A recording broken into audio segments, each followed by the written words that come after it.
El fenómeno Missing 411 recoge una escalofriante colección de personas que han desaparecido bajo circunstancias inusuales o inexplicables. A menudo en parques nacionales, bosques o zonas rurales remotas, desafiando toda lógica policial y sentido común. Estas historias no son meros casos de personas perdidas, son enigmas que cruzan fronteras y décadas, caracterizados por la falta de rastros, búsquedas infructuosas y frecuentemente por la desaparición abrupta de la víctima. A continuación, nos adentraremos en 4 de estos inquietantes incidentes. 4 historias que ilustran la amplitud y el misterio de este patrón, cubriendo un lapso de 56 años y afectando tanto a ancianos como a jóvenes, en vastas llanuras y densos bosques. Prepárense para explorar casos donde la lógica se disuelve, y la respuesta a la pregunta, ¿qué pasó?, parece haberse desvanecido en el aire.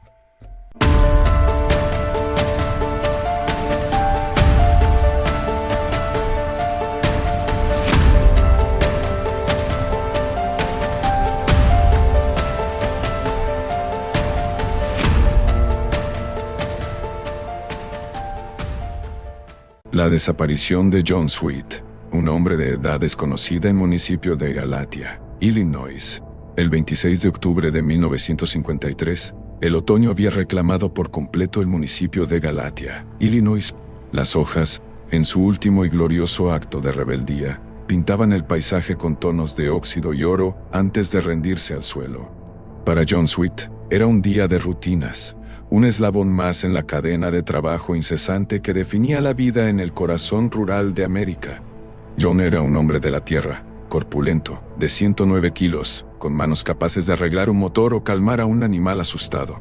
Era una figura sólida, tan predecible y fiable como el amanecer.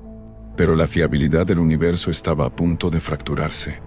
La jornada había comenzado como tantas otras. John condujo su camioneta hasta la cercana Harrisburg. El bullicio del pueblo, un breve contrapunto al silencio de sus campos. Vendió una carga de maíz, sintiendo el peso satisfactorio de las ganancias del trabajo duro. Con parte de ese dinero, hizo la compra de la semana, llenando bolsas de papel con provisiones. Luego, el viaje de vuelta a casa, a la normalidad, a la vida que había construido. Al llegar, su esposa Sara lo vio entrar. Dejó las bolsas de la compra sobre la mesa de la cocina. Luego, hizo algo que se convertiría en el epicentro del misterio. Sacó su billetera, llena del efectivo de la venta del maíz, y la dejó sobre la cómoda. Se quitó la ropa de pueblo y se puso el mono de trabajo, un uniforme para la batalla diaria contra la entropía de una granja. «Sara», dijo, su voz resonando con la familiaridad de miles de conversaciones iguales. «Voy a la parte de atrás del granero. Ese tractor viejo me está dando problemas otra vez». Hizo una pausa, mirando por la ventana. «Y parece que la posilga se ha dañado, de alguna manera». Sara asintió. Era una conversación tan mundana que apenas se registraría en la memoria, si no fuera porque fueron las últimas palabras que alguien escucharía de John Sweet. Lo vio caminar hacia el granero, su figura grande y segura empequeñeciéndose con la distancia, hasta que la estructura de madera roja lo ocultó de la vista. Y entonces, se fue. El tiempo, esa entidad implacable, comenzó a jugar su cruel juego. El sol de la tarde se deslizó hacia el horizonte, y el calor del día dio paso al frío incipiente de la noche. La cena se quedó en la mesa, enfriándose. La preocupación de Sara, al principio un pequeño nudo en el estómago, creció hasta convertirse en una alarma que gritaba en el silencio de la casa. La llamada a las autoridades desató una de las búsquedas más impresionantes que la región hubiera visto jamás. No fue solo la policía. La comunidad, unida por ese código no escrito de la gente del campo, respondió al llamado. 75 granjeros locales llegaron en sus tractores, sus faros cortando la oscuridad de la noche, peinando los campos en una formación lenta y metódica, como una flota terrestre buscando a un hombre perdido en un océano de tierra y maíz. Aviones de la patrulla aérea civil surcaron los cielos al amanecer. Perros de rastreo olfatearon el suelo, sus ladridos ansiosos rompiendo la quietud. Pero no encontraron nada, absolutamente nada. El hombre de 109 kilos, que apenas podía caminar largas distancias, se había desvanecido. ¿Cómo es posible? ¿Cómo un hombre tan grande, en su propia tierra, puede simplemente desaparecer. Los investigadores, desesperados por una pista, recorrieron la propiedad una y otra vez. Y entonces, la encontraron. La única pieza de evidencia física en todo el caso. En una cerca de alambre de púas que marcaba el límite de la propiedad, había unas extrañas marcas de aceite oscuro, del mismo tipo que se usaría en un tractor. Las marcas sugerían una historia, que John había estado trabajando en el tractor, se manchó, y luego, por alguna razón inexplicable, cruzó la cerca y se adentró en las tierras vecinas. Pero esta pista solo abrió un abismo de preguntas más profundas. ¿Por qué un hombre que acaba de volver a casa, que dejó su dinero, que tiene planes de reparar una posilga, se alejaría a pie de su propiedad? ¿Por qué cruzaría una cerca de alambre de púas? ¿Y hacia dónde iba? El rastro moría allí mismo, en esas manchas de aceite, como si la cerca no fuera el límite de su propiedad, sino el límite del mundo conocido. Y luego está el detalle que los informes oficiales mencionan casi como una ocurrencia tardía, pero que hiera la sangre. La posilga había sido dañada de alguna manera. Una palabra tan simple, tan llena de incertidumbre. No se rompió, no se forzó. Fue dañada. Fue una coincidencia que justo ese día, cuando John desapareció, algo anómalo sucediera con sus animales. Fueron los cerdos sueltos el cebo, una distracción orquestada para atraerlo hacia el granero, hacia el punto exacto donde la realidad se desgarraría. El misterio de John Sweet no es una historia de crimen. Es una historia de sustracción. No fue asesinado ni secuestrado en el sentido convencional. Fue eliminado de la ecuación de la existencia con una eficiencia aterradora. Las piezas no encajan porque no pertenecen a nuestro rompecabezas. La resolución de este misterio, la única conclusión clara y posible, es la más aterradora de todas. No hay una resolución humana. John Sweet no se perdió. No huyó. Él fue tomado. La mancha de aceite en la valla no es una pista de a dónde fue. Es la cicatriz que quedó en nuestro mundo en el punto exacto donde fue extraído. Él se acercó demasiado al borde de la realidad, a una falla en el sistema, y cruzó una línea invisible. El universo, por un instante, parpadeó. Su historia nos obliga a enfrentar una verdad insoportable. La normalidad es una ilusión frágil. El suelo bajo nuestros pies no es tan sólido como creemos. Creemos que entendemos las reglas del mundo, la física, la causa y el efecto, pero casos como el de John Sweet son un susurro helado que nos dice que hay otras reglas, o quizás la ausencia total de ellas. Él salió a arreglar un tractor y se encontró con el fin del universo conocido. Y una vez que comprendes que la puerta entre nuestro mundo y la nada puede estar en tu propio patio trasero, disfrazada de una tarea mundana, tu vida y tu percepción de la seguridad nunca volverá a ser la misma. El mundo es mucho más extraño y mucho más aterrador de lo que jamás nos atrevimos a imaginar. Deja tu teoría en los comentarios. ¿Qué crees que se lo llevó? Suscríbete y activa la campanita para no perderte los misterios más profundos y oscuros de nuestro mundo.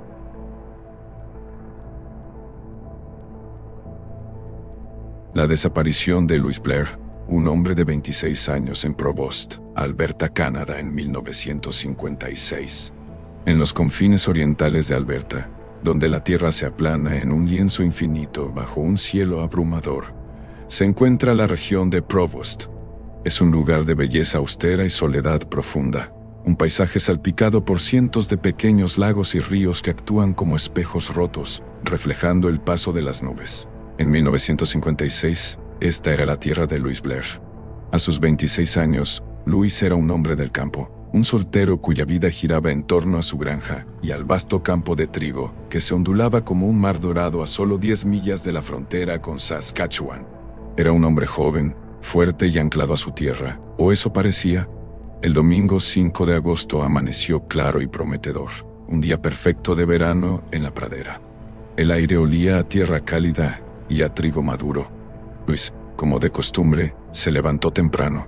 La casa, silenciosa por su soledad, solo contenía el eco de sus propios movimientos. No hubo despedidas ni promesas de regreso a una hora determinada. Un vecino, desde su propia granja, vio la figura familiar de Luis salir de su casa y caminar con paso decidido hacia su campo de trigo. Lo vio adentrarse en ese océano dorado hasta que los altos tallos se cerraron tras él, devorando su silueta. Fue un acto tan rutinario, tan intrínsecamente normal como respirar. y fue la última vez que un ser humano posó sus ojos en Louis Blair. La alarma no sonó de inmediato. En la vida de un granjero soltero, las horas se miden por el sol y las tareas, no por el reloj. Pero cuando el sol del domingo se puso, y el del lunes ascendió sin que hubiera señales de vida en la granja de Blair, la sutil preocupación de los vecinos se convirtió en una llamada a las autoridades. El camión de Luis seguía aparcado junto a la casa. La puerta no estaba cerrada con llave. Dentro, todo parecía normal, congelado en el tiempo desde la mañana anterior.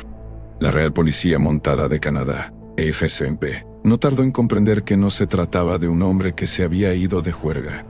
La respuesta fue masiva e inmediata.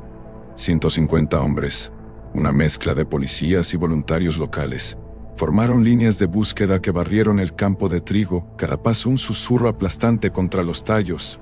Peinaron los bosques cercanos y las orillas de los innumerables lagos y ríos, que salpicaban la propiedad como manchas de tinta azul en un mapa. Trajeron perros de rastreo, los mejores de la región, con la esperanza de que sus agudos sentidos pudieran desentrañar el misterio. Pero el misterio solo se hizo más profundo. Los perros, confundidos, no encontraron ningún rastro que seguir. Ni uno solo. Era como si Louis Blair no hubiera dejado olor, como si no hubiera estado compuesto de la misma materia que el resto de los mortales. 3 días duró la búsqueda exhaustiva. 3 días de hombres gritando un nombre que solo era respondido por el viento. 3 días de escudriñar cada metro cuadrado de tierra y agua. Y el resultado fue un cero absoluto. No se encontró ni una huella, ni una hebra de ropa, ni una herramienta caída, ni el más mínimo indicio de lucha o accidente. Louis Blair no había dejado rastro. Había sido borrado. Los investigadores se enfrentaron a un vacío lógico. ¿Se había ido por su propia voluntad? Imposible. ¿Por qué un hombre abandonaría su vida, su granja, su futuro, caminando hacia su propio campo de trigo sin llevarse nada? ¿Fue víctima de un crimen? Pero, ¿quién? ¿Y por qué? No había enemigos conocidos, ni motivos. Y lo más importante, no había cuerpo, ni escena del crimen. El campo de trigo estaba inmaculado. ¿Un accidente? Esta era la teoría más plausible y al mismo tiempo la más frustrante. La zona estaba llena de peligros naturales. Podría haberse ahogado en uno de los cientos de lagos. Pero un cuerpo, tarde o temprano, suele flotar. Y los perros, ¿por qué no encontraron un rastro que llevara al agua? Podría haber caído en un pozo oculto o en un sumidero. Pero 150 hombres peinando el terreno durante 3 días deberían haber encontrado algo así. Es aquí donde la investigación racional se detiene, chocando contra un muro de imposibilidad. Es aquí donde debemos hacernos las preguntas que la lógica teme formular. ¿Qué es un campo? Un lugar de cultivo, de vida. Pero también es un lugar de transición, un espacio liminal. ¿Y qué es un lago? Una masa de agua. Pero también es un espejo. Una puerta a un mundo reflejado. Un mundo silencioso y frío. La granja de Blair estaba en una frontera, un lugar entre provincias. Y él caminó hacia ese campo, rodeado de cientos de espejos de agua, en una mañana de domingo. Es posible que, en su caminar, no viera la diferencia entre el trigo real y su reflejo en el agua quieta de un estanque. Es posible que, en un instante de distorsión cósmica, diera un paso no sobre la tierra, sino a través del reflejo. La resolución de la desaparición de Louis Blair no se encuentra en un informe policial ni en una tumba sin nombre. La única resolución clara que encaja con la absoluta falta de evidencia es que Louis Blair no fue víctima de un acto humano ni de un simple accidente. Él caminó directamente hacia una anomalía, un pliegue en el tejido de la realidad. El campo de trigo no era solo un campo. Ese día, a esa hora, fue un portal. Y los cientos de lagos no eran solo agua. Eran los ojos de otro lugar, observando. No lo buscaron en el lugar equivocado, lo buscaron en el mundo equivocado. Fue absorbido por el paisaje, asimilado por el mismo lugar al que pertenecía de una manera tan perfecta que no dejó ni una cicatriz en la realidad. Se convirtió en parte del susurro del viento en el trigo, del brillo del sol en un lago solitario. La historia de Louis Blair nos transforma porque nos arranca de la comodidad de nuestro mundo tangible. Nos demuestra que los lugares más familiares, un campo, un bosque, la orilla de un lago, pueden ser las fronteras de lo incomprensible. Nos enseña que desaparecer no siempre implica violencia o escape. A veces, Puede ser tan simple, tan silencioso y tan aterrador como dar un paso en falso fuera del mapa de la existencia conocida. Después de conocer su historia, nunca volverás a mirar un paisaje vasto y solitario de la misma manera. Siempre te preguntarás qué se esconde justo detrás del velo de lo que podemos ver, y si ese velo es tan delgado como la superficie del agua en una mañana tranquila. Dime tu teoría en los comentarios, quiero leerla. Suscríbete y activa la campanita para que no te pierdas ni un solo enigma. Juntos resolveremos lo imposible.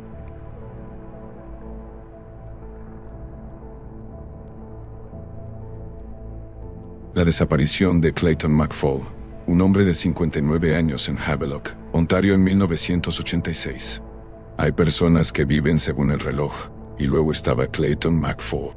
Para Clayton, a sus 59 años, el tiempo no era un concepto, era un carril de tren sobre el que se movía su vida.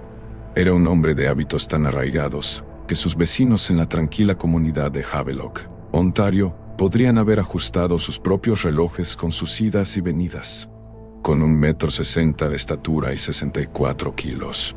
Clayton era una figura pequeña y discreta, un hombre calvo y de trato fácil que, tras 32 años de trabajo en el mantenimiento de las carreteras del municipio, estaba a punto de saborear la merecida jubilación.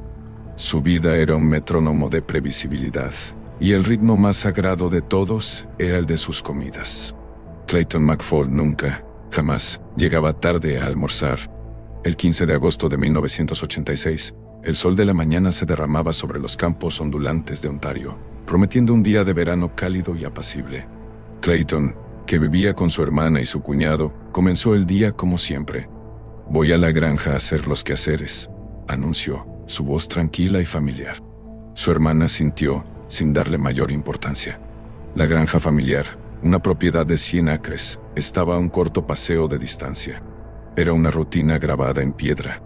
Clayton iría, se ocuparía de lo que hubiera que hacer y volvería a casa justo a tiempo para el almuerzo del mediodía. Era una certeza tan fundamental como la rotación de la Tierra. Pero ese día, la Tierra siguió girando, y Clayton McFall no. El reloj de la cocina marcó las 12. El aroma del almuerzo llenaba la casa. Su silla en la mesa permanecía vacía. 12:05, 12:15. Con cada tic-tac del reloj, una pequeña semilla de inquietud comenzó a germinar en el corazón de su hermana. Esto no era propio de Clayton. No era una desviación, era una anomalía, una nota discordante en la sinfonía de su vida. A las 12:30, la inquietud se había convertido en una alarma ensordecedora. Hizo la llamada. La Policía Provincial de Ontario, OP, llegó, y al principio, la situación parecía sencilla. Un hombre mayor podría haberse caído, haberse lesionado en la vasta extensión de la granja. Pero a medida que las horas se convertían en días, la sencillez se evaporó, dejando un residuo de misterio puro e insoluble. Comenzó una búsqueda masiva. Cientos de policías y voluntarios peinaron cada centímetro de la granja y de los campos circundantes. Un helicóptero zumbaba en el cielo, sus ocupantes escudriñando el paisaje en busca de una camisa a cuadros o un destello de piel pálida. Unidades caninas recorrieron el terreno, sus narices pegadas al suelo, buscando un olor que parecía haberse desvanecido en el aire. Rastrearon los bosques, los arroyos, los viejos graneros y cobertizos. No encontraron nada, ni una huella, ni una herramienta caída, ni una gota de sangre. Era como buscar a un fantasma. Los investigadores, frustrados, se centraron en el hombre. ¿Tenía enemigos? No, Clayton era apreciado por todos. ¿Tenía deudas o problemas? No, tenía dinero en el banco y estaba a punto de recibir su pensión. ¿Podría haber decidido marcharse y empezar una nueva vida? La idea era absurda. Clayton era la antítesis de la espontaneidad. Era un hombre anclado a su hogar, a su familia, a su rutina. Dejarlo todo era tan improbable como que decidiera volar a la luna. Entonces, ¿qué ocurrió en esa breve ventana de tiempo entre la mañana y el mediodía en la granja familiar?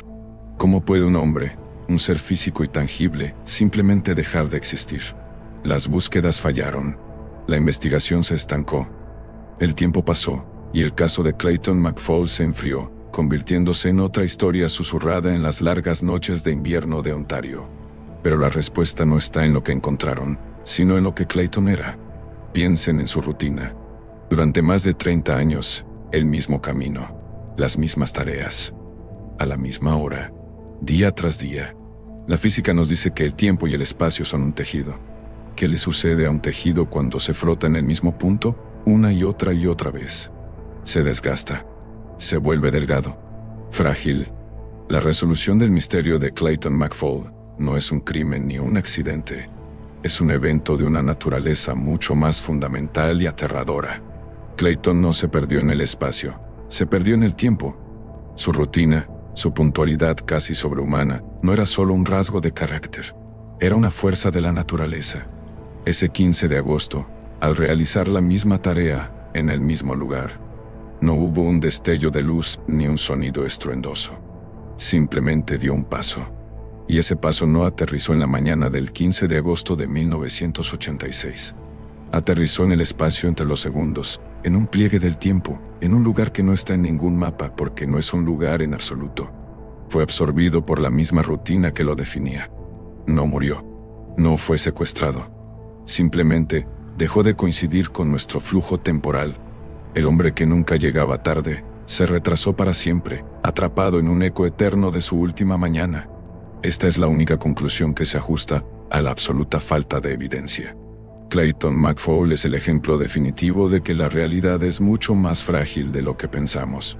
Su historia es una advertencia existencial. Nos muestra que nuestras rutinas, esos muros que construimos para darnos seguridad y orden, podrían ser, en sí mismas, el mayor de los peligros. Podrían estar desgastando el tejido del mundo bajo nuestros pies. Después de conocer la historia de Clayton, nunca volverás a ver tu propia rutina de la misma manera. Cada mañana, al salir por la puerta a la misma hora, podrías preguntarte si estás reforzando tu vida o desgastando tu lugar en el universo. Y te darás cuenta de que la mayor amenaza no siempre es el caos que tememos, sino el orden perfecto que tan desesperadamente buscamos. ¿Tienes una teoría? No te la guardes. Compártela en los comentarios. Suscríbete y activa la campanita.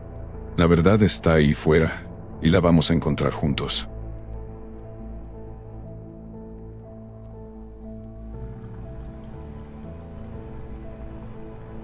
La desaparición de Anthony Holland, un hombre de 51 años en Cordell, Oklahoma en 2009. El 21 de junio de 2009, el sol de Oklahoma se cernía sobre la tierra con una intensidad opresiva. Era el solsticio de verano, el día más largo del año, un día en que la luz parece estirarse hasta el límite, desafiando a la oscuridad. Era también el Día del Padre. Para Anthony Tony Holland, un hombre de 51 años, dueño de un rancho de 80 acres al sureste de Cordell, el día había sido una mezcla de pasatiempo y deber. Asistió a una feria de armas, una de sus pasiones, y luego regresó a casa. Llamó a su esposa, la donna. Una conversación normal, la clase de llamada que se hace 1 millón de veces en 1 millón de hogares.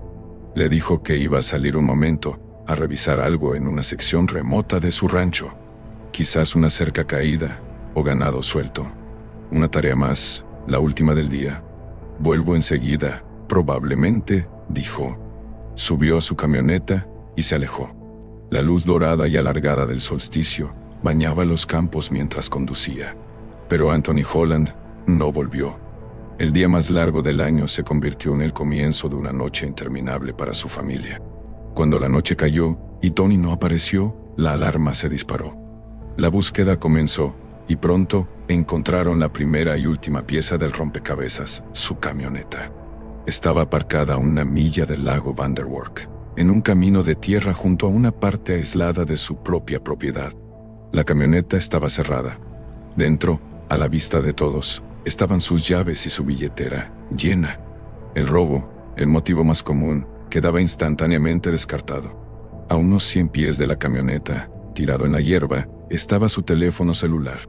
¿Qué nos dice esta escena? Un hombre detiene su vehículo, lo cierra, deja dentro sus objetos de valor más importantes, camina 100 pies y luego, ¿qué? ¿Por qué dejar el teléfono? ¿Lo dejó caer en una lucha? No había signos de violencia. ¿Se le cayó sin darse cuenta? Posible, pero entonces, ¿a dónde fue? La Oficina de Investigaciones del Estado de Oklahoma, OSB, trajo a los perros de rastreo, la mejor esperanza para desentrañar los primeros momentos de una desaparición. Los perros llegaron a la camioneta, olfatearon, ladraron, pero luego se detuvieron, confundidos. Podían seguir el rastro hacia el vehículo, pero no había rastro que seguir desde él. Era como si, al llegar a su camioneta, Anthony Holland hubiera dejado de tener olor, como si hubiera dejado de ser parte del mundo físico. El rastro terminaba allí, en el polvo junto a su vehículo. Para entender este misterio, hay que entender la tierra. Cordell, Oklahoma, no es un simple paisaje de llanuras. Es una anomalía geográfica. En un radio de 5 millas hay no menos de 35 cuerpos de agua. Lagos, embalses, arroyos, cuencas. Nombres como Boggy Creek, Arroyo Pantanoso, y Calvary Creek, Arroyo del Calvario, pintan una imagen sombría. Al oeste, la tierra se vuelve pantanosa. Al este, campos de cultivo. Es un laberinto de tierra y agua, un lugar donde uno podría perderse fácilmente. Pero Tony Holland no era un turista, conocía esta tierra como la palma de su mano. Las búsquedas fueron exhaustivas. Equipos a pie, a caballo, en quads y desde el aire peinaron la zona. Buzos se sumergieron en las aguas turbias y frías de los lagos cercanos. No encontraron nada. Ni una bota, ni un sombrero, ni un cuerpo. ¿Cómo puede un hombre, en su propia tierra, a pasos de su camioneta, desaparecer tan completamente que ni los perros pueden encontrar su rastro? ¿Qué fuerza puede borrar a una persona del mundo? Aquí es donde la investigación racional se desmorona, y debemos atrevernos a mirar la naturaleza del lugar y del día. El solsticio de verano. Desde tiempos inmemoriales, un día de poder, cuando se dice que el velo entre los mundos es más delgado. Y el agua. Cientos de cuerpos de agua. En las viejas tradiciones, es un portal, un espejo a otro lugar, una membrana. La resolución del misterio de Anthony Holland no está en un acto de violencia humana. La resolución es mucho más antigua y aterradora. La tierra de Cordell, con sus 35 ojos de agua, es una entidad en sí misma. Es una tierra sedienta. Y en el día más largo del año, cuando el sol cargaba el ambiente con una energía extraña, la tierra despertó su sed. Tony no fue secuestrado. Fue convocado. No se perdió. Fue atraído. La llamada que lo sacó de su casa no fue para arreglar una cerca. Fue un señuelo. La camioneta abandonada no es una escena del crimen. Es un altar, el último vestigio de su existencia en nuestro plano. El teléfono celular en el suelo no fue una caída accidental. Fue el último vínculo con su mundo, descartado conscientemente o arrancado de su mano por una fuerza que no necesitaba tecnología. Los perros no encontraron un rastro porque no había rastro que seguir. No caminó hacia el lago. Fue llevado por un camino invisible, directamente hacia el agua, pero no al agua como la conocemos. Cruzó la superficie, no para hundirse, sino para pasar a través de ella. La única conclusión clara, la única que explica la perfecta y antinatural limpieza de su desaparición, es que Anthony Holland fue reclamado por el paisaje. Fue una ofrenda, un sacrificio involuntario al genio del lugar, a la sed de esa tierra laberíntica de lagos y pantanos en el día de su máximo poder. Su historia nos transforma porque nos obliga a aceptar una verdad primordial. No somos los dueños de la tierra, somos, en el mejor de los casos, sus inquilinos temporales. Nos enseña que hay lugares en este mundo que son más antiguos y poderosos de lo que nuestra lógica moderna puede comprender. Lugares que tienen sus propias reglas, sus propios apetitos. Y a veces, sin previo aviso, esos lugares cobran su alquiler. Después de conocer la historia de Tony Holland, nunca volverás a ver un lago solitario o un pantano silencioso de la misma manera. Te preguntarás qué mira desde debajo de la superficie, y si, en ciertos días cuando la luz es la adecuada, podrías sentir sed de nuevo. Tu teoría es importante. Déjala en los comentarios. Suscríbete y activa la campanita para unirte a la comunidad que no descansa hasta encontrar la verdad.